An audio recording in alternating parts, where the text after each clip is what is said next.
અંગે વાત કરીએ કે આઈઆઈએમ પાસે ફરી ડ્રગ્સની હેરાફેરીનો પર્દાફાશ થયો છે। એસએમસીએ બાતમીના આધારે ડ્રગ્સ સાથે 2 પેડલરની ધરપકડ કરી છે। શાહનવાઝ પઠાણ સહિત 2 આરોપીની ધરપકડ કરવામાં આવી। 5.50 લાખની કિંમતનું 55 ગ્રામ એમડી ડ્રગ્સ જપ્ત કરાયું છે। આરોપીઓ વિદ્યાર્થીઓને ડ્રગ્સના રવાડે ચડાવતા હોવાનું પણ સામે આવ્યું, તો કોર્ટે બંને આરોપીઓના 5 દિવસના રિમાન્ડ મંજૂર કર્યા છે। સંવાદદાતા અમિતા અમારી સાથે જોડાઈ ગયા છે। અમદાવાદના આઈઆઈએમ પાસે ફરી ડ્રગ્સની હેરાફેરીનો પર્દાફાશ, શું વધુ અપડેટ?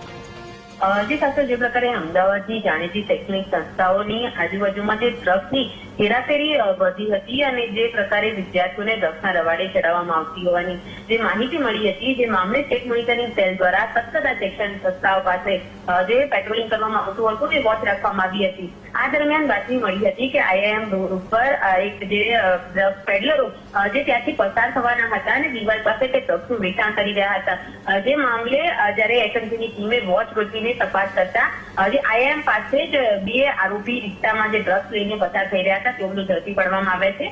જેમાં દરિયાપુરનો જે મચીનિયા ઉર્ફે ખાલુદ શેખ અને જે ફતેવાડીનો શાહનવાઝ ઉર્ફે અંડા પઠાણ નામનો જે ડ્રગ્સ પેડલર હતા તે બંનેની ધરપકડ કરવામાં આવી છે।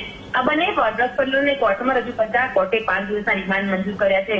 તેઓની પાસેથી હાલ તો 5.50 લાખનું 55 ગ્રામ અને 30 મિલીગ્રામ જેટલું ડ્રગ્સ જે એસએમસીએ કબજે કર્યું છે। આ બંને આરોપીઓની તપાસમાં સામે આવ્યું કે છેલ્લા 6 માસથી તેઓ શૈક્ષણિક સંસ્થાઓ અને જે ધનાઢ્ય પરિવારના જે નબીરાઓ જે છે તેઓને જે ડ્રગ્સનું વેચાણ કરતા હતા અને તેઓને ડ્રગ્સના રવાડે ચડાવ્યા હોવાનું સામે આવ્યું હતું।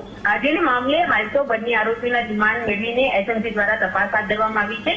1 ગ્રામની ડિલિવરી રૂપે તેઓને 800 થી 1000 રૂપિયા કમિશન મળતું હોવાનું પણ સામે આવ્યું છે। તેઓની સાથે સંકળાયેલા જે ડ્રગ્સ માફિયા છે તેને કનેક્શનને લઈને હાલ એસએમસી તપાસ કરી રહી છે।